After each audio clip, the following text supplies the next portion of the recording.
So this next upcoming boss is one of my least favorites.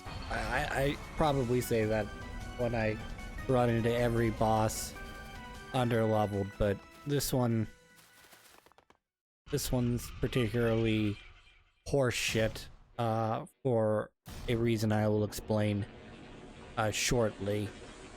This is gonna take in this recording. This is gonna be 2 tries. First try, and then the second try. So the Mantis enemy is much more difficult than it was in Ys 1, as are almost all the enemies in this game are more difficult than Ys 1. But if the Mantis uses its lower arms, it's going to shoot a vertical or horizontal cross, and if he uses his top, he's gonna do the vertical slash.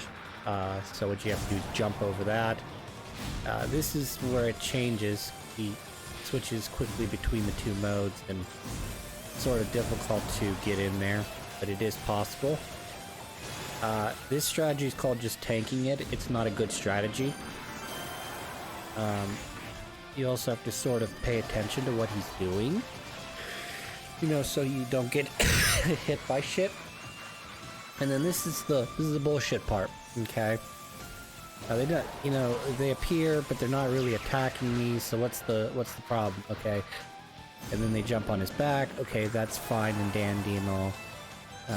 And then they do come out to attack me eventually. So they're underneath these things. So you're doing damage to some of them, but not all of them. And you could tell he's getting close to his bottom of his health. So come out here and beat up some of these guys. So I'll just tell you what happens is when you kill the boss, if he's got any little ad guys left over, they jump back into him and heal him.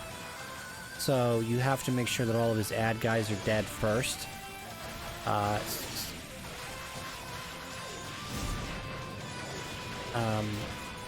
They can't add infinite health, if you understand what I'm trying to say.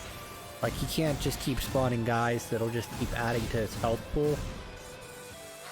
However, I'm not sure if I die before I kill him here. Alright, yeah, see, he died here, but he's getting resurrected because all the little guys that went inside of him refilled his health, and then he immediately respawns those guys. So they all come out of him again.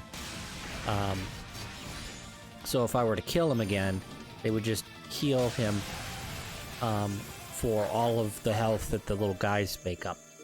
So, you know, you gotta make sure that they're dead. So you're gonna see me on this run. I'm gonna kill the guy about 3 or 4 times before he actually really dies. It's kind of hilarious because I'm not focusing on his little ad guys. I'm focusing on him. So when they spawn and I happen to kill some of them, it's sort of a coincidence.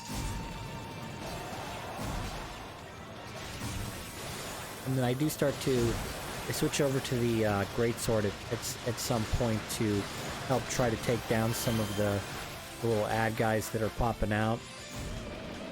I did a pretty good job taking out a good chunk of them using the wind magic. This is, I guess, where you're supposed to get them, is you're supposed to move back from the guy and kill a lot of them here. But yeah, you're gonna see me. Yeah, I'm gonna use the greatsword here, and okay, he's getting revived up a little bit here, and then he's gonna respawn the guys right here as I move in. So I gotta kill off the little guys, and then I gotta do more damage to him. So I'm killing some of the guys here, but again, I killed him. He's respawning. I'm just trying to, like, really quickly kill him, so he can't pop the guys out of his mouth for more health, but unfortunately he's already gotten to them. I'm just kind of... At this point, I've dedicated, like, I'm just gonna try to overwhelm him and kill him before he's able to spawn him again. Which I don't do successfully, as you can see. He immediately dies, and then this time is when I kill him.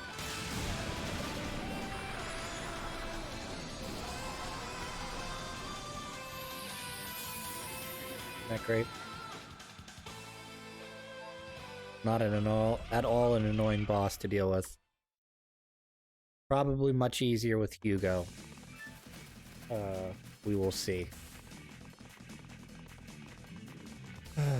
So, as I get closer to the end of my recordings here, I made an interesting discovery that at some point, it'll become very apparent. I lost a good chunk of recording between the next boss, the one that's upcoming in this stage, and what we'll just call the battle before the final battle. See here. Okay, if there's anything I do can help. I only wanted to pass a message on to you. He said he would like you to proceed to summon the tower now. All the way on the top by Vayon. Yes, the team's confident in your abilities. Make sure you take care and don't act rashly. Got to run some tough monsters. Okay, I'll do what I can. Best of luck. So basically, you've been given the thumbs up to continue to the top of the tower. So, they're pretty confident that we can take care of the rest of the enemy/bosses in this game up through the last boss, I presume.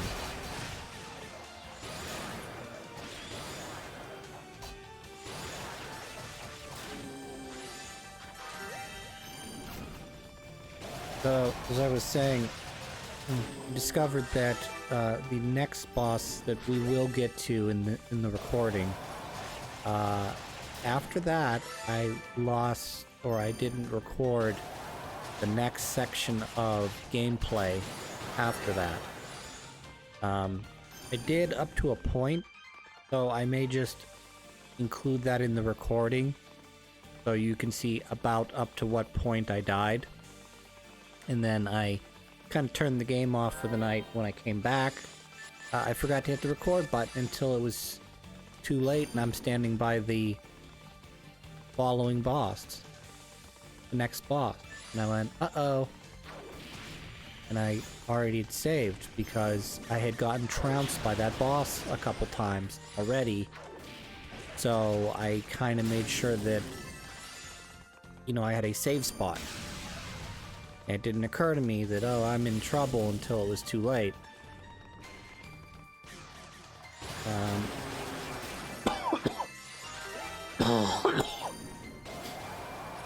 Because I didn't have essentially I didn't have a backup save. Ugh, excuse me. Ugh. So, still getting better. Felt okay today. This is all in the past if you're listening to this. But you know, found I was COVID positive. Then, you know, can't go to work because I'm COVID positive. So I'm like, okay, I wonder what tomorrow's gonna be like. Monday comes, is today, and I spent a good day doing these recordings, you know, editing and doing the voiceover for them, and then rendering them. But aside from the lack of taste and the persistent cough that sort of is a dry cough, you know, like a dry tickle cough, not really much more to say about it, I guess.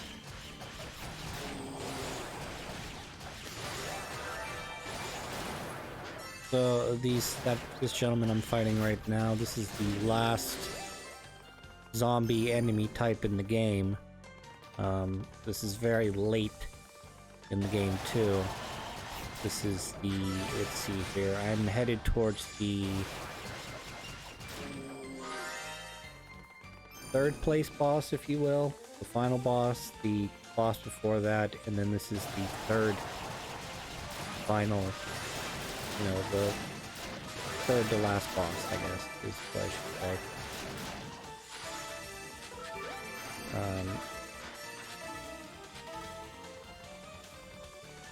There's still some stuff we're gonna collect here. It's important. There's a power-up that the Rue's gonna give me. There's a piece of Claro ore I need to collect.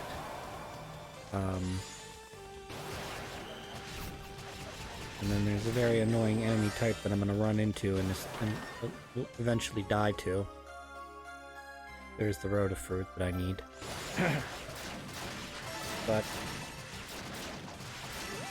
other than that, I had just sort of a boring, like, what I can only describe as a vacation day. Because, I'm well enough to work. I don't have a headache, or I'm not tired, or achy, or any of those fun jazz symptoms. But at the same time, I'm not, I can't taste.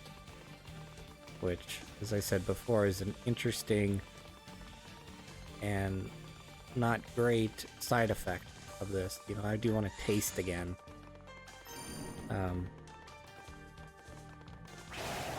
Despite the, my musings yesterday or the day before about, hey, think about it, you'd be able to eat disgusting foods that are really good for you, and you wouldn't really care because the difference between eating something fat and delicious and something healthy and disgusting tasting are the same. But I can't smell either, so that means I can't taste like a bad food either, so I'm just putting stuff into my body guessing as to whether or not it's good or bad.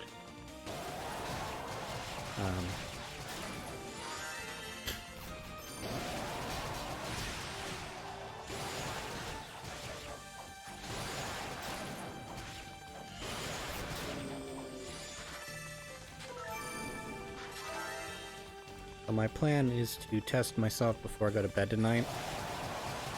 I'm likely still going to be positive this evening.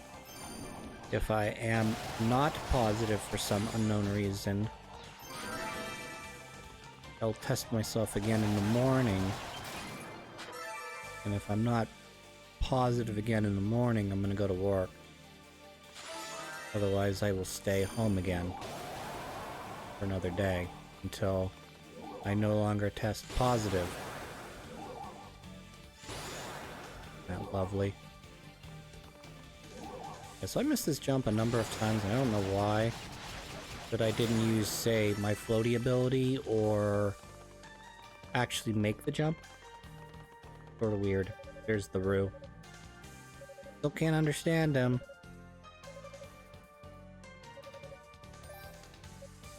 I think there's an explanation behind this Rue that's been upgrading you, but you have to wait till the Clawman campaign to actually find that out. This is Burst. You use it while you've activated your limit gauge, I guess.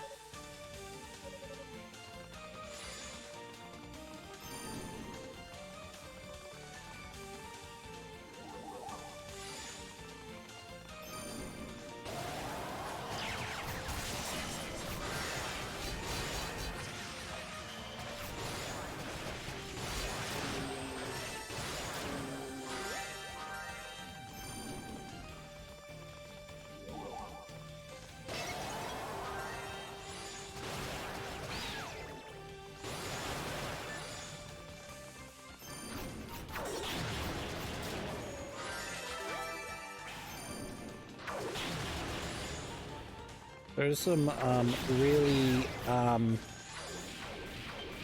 what's the word I want to use that I don't like to use? I'm not gonna use it because the last two times I've used it in a recording, I felt so embarrassed that I've actually cut it out of the audio portion of the recording. We'll just call them assholes. Assholey enemies.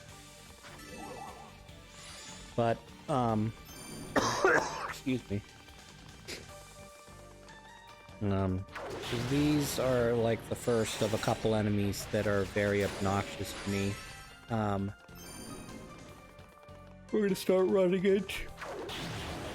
Excuse me, into more enemies that do status effects. Number one status effect I cannot stand is this Confuse that I have right now. It inverts my controls. Which, when you get used to inverted controls, it's not too bad, but what inevitably happens is the Confuse wears off, and your controls kick back to your normal controls before the Confuse icon goes away. So you'll start to see me going in a direction to attack, and then towards the end, even before the Confuse icon goes away, you're going to see me running in an inexplicably wrong direction, despite the fact that I'd righted myself, or appeared to have righted myself, earlier. Well, that's because, like I said, the Confuse status undoes itself a little bit sooner than the sight indicator shows. Yeah.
But like I was saying, the yeah, I'm waiting for my health to come back again. Status effects start to affect you more towards the top of the tower. They do show up a little bit, at least in hard mode, as we can see, on some of the lower levels. But this, I think, is the first time you start running into confusion, and it's like the most obnoxious of the status effects that you run into. And it starts to become a commonplace up here. Poisons can be bad, but it's not bad enough in this game to be. Poison's like something that you deal with early in a RPG, whether it be a traditional RPG, like a Final Fantasy, or like a Pokemon even. You know, you deal with the poison early in the game, and then later on you don't really deal with poison much anymore. So I know more recently Pokemon has sort of adapted that so that status effect stuff works better, more viable. But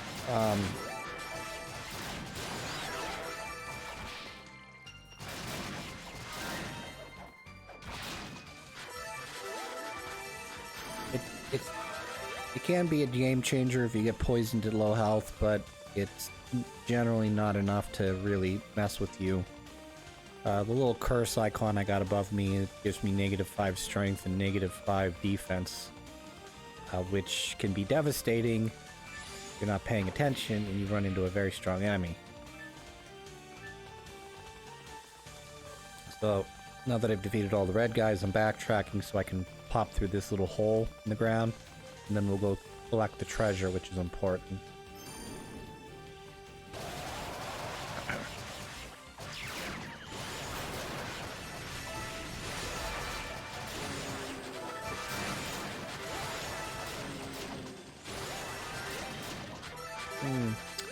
I think I may have miscounted bosses. There may be an additional boss that I forgot to count in here. Yeah, there definitely is, because basically we're going to be in this room, we're going to fight a boss, and then we're going to end up in a mirror room like in East 1. Then I'm going to fight a different boss, which I'm pretty sure you can guess what boss that is. then there's a what I'll just call a rival battle after that, and then the final boss.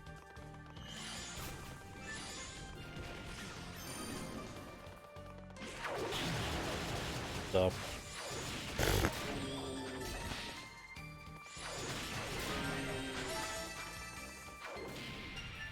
the last couple bosses sort of differ depending on what character you're playing as, and it strangely enough, it also sort of changes the way the game ends, and I didn't actually anticipate that when I first played through this game, that depending on who your main character is, like, you get, like, not only is, like, the ending of Unica and the end of Hugo's story is essentially the same story, you know? Comes to roughly the same conclusion point. But at the same time, there's a stark difference I will point out when we get there between Unica's campaign and Hugo's campaign. And then when you play as Clawman, it sort of negates both of their endings, because, you know, we'll get there and I'll explain it. It's kind of interesting, and I know it ultimately doesn't matter because, you know, if Unica's name was, you know, Unica Smith, you know, it doesn't matter. It's just the fact that she's got, you know, one of the priests as a last name, Trova.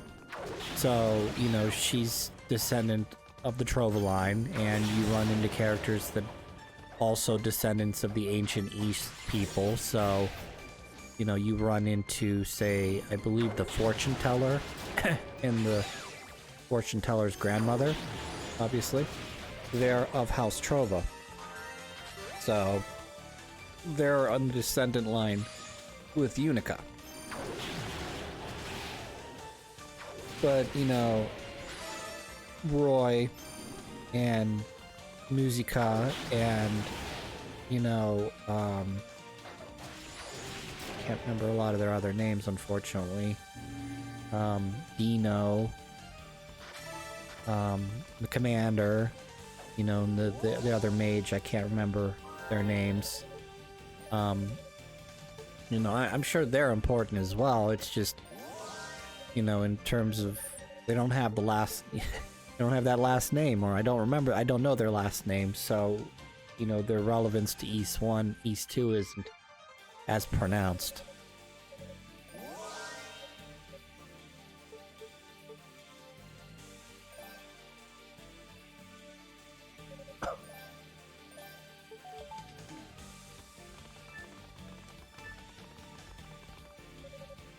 Got my Christmas tree up. It's a little teeny tiny one. Yeah, this is the boss I forgot about. We get a rematch with Epona now.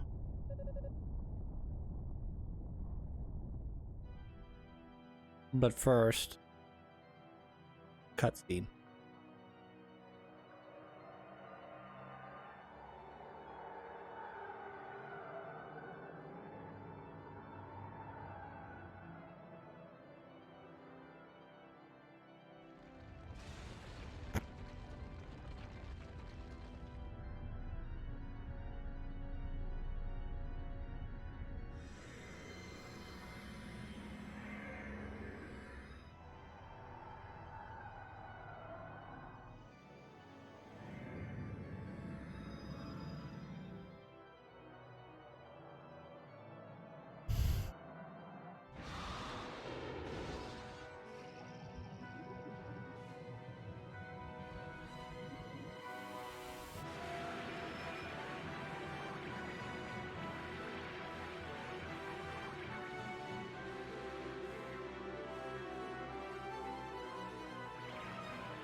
So, it activated the tower.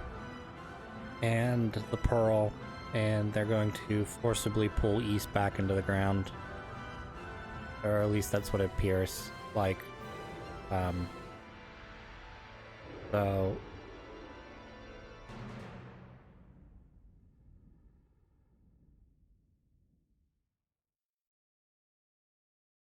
Not 100% sure why they need to pull East back into the ground, but whatever. What's going on? Dallas has started the ritual, of course. You! Long time no see, Unica. Honestly, kind of surprised she made you this far. Must be a lot better with that accident since the last time I've seen you. Just ignore that comment and tell me if you tell me more about this ritual. I don't know much about it myself, or rather, that's all I've heard about it. General gist is that when they're finished, the flying shrines can become crashing down. Well, the shrine's gonna fall, but why? Beats me, says the demonic essence complete or some such thing, and then the Age of Darklings will begin. And that's the only part I do get, and naturally, it sounds pretty cool. You don't really have a lot of choice anymore. You pretty much caught the other god, blah blah blah. I mean, they have the Black Pearl. I guess you could call it. Hell, it's a lot bigger than any pearl I ever seen. But there you have it. Dallas took from the goddess in the ritual. No! Haha, guess you East folks lose. What do you say? You in the mood to finish our fight now? Won't be holding back. You better be ready. Well, I'm ready, are you? Damn, if I let you stop me.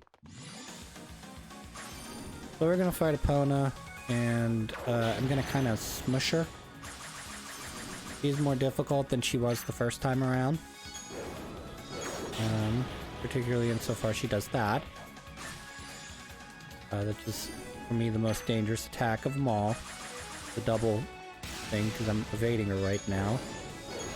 I just have to evade that second attack and I'm good.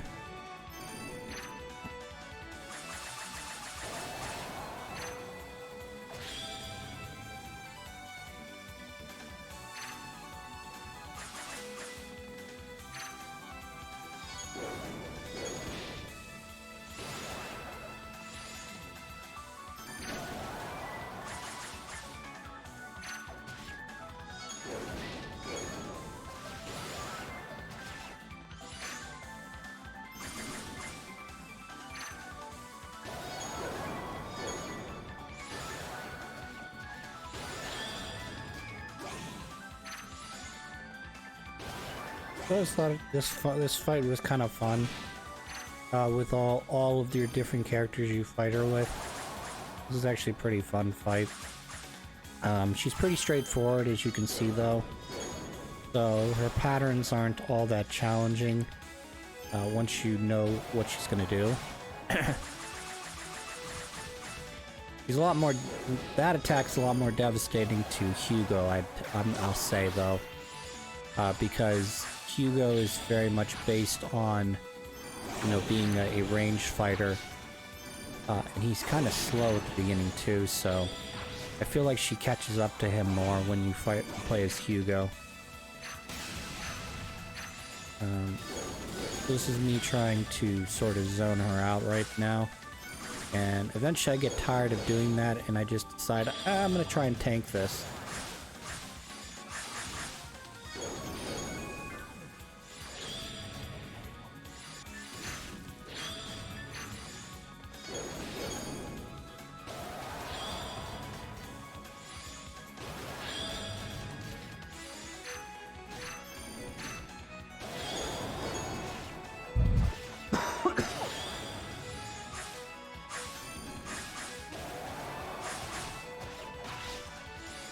Right here is where I start to feel like, okay, you're all going to be in the same spot, I'll just attack you all in the same spot, you know?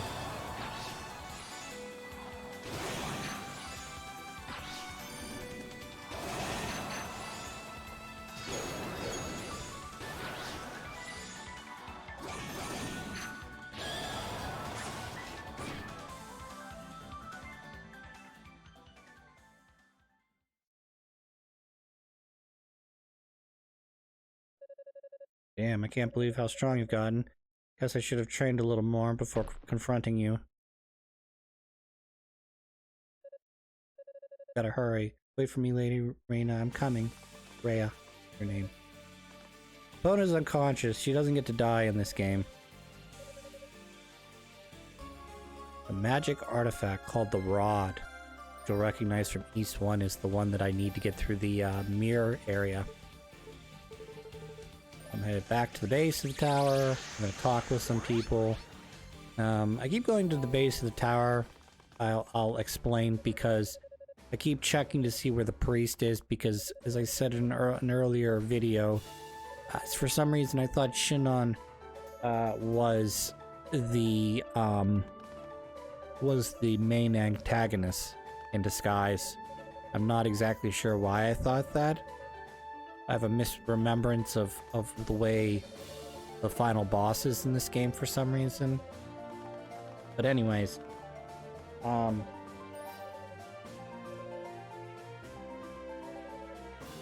I'm gonna use my last, I think I have my last Claire ore at this point, the temper. Or maybe not.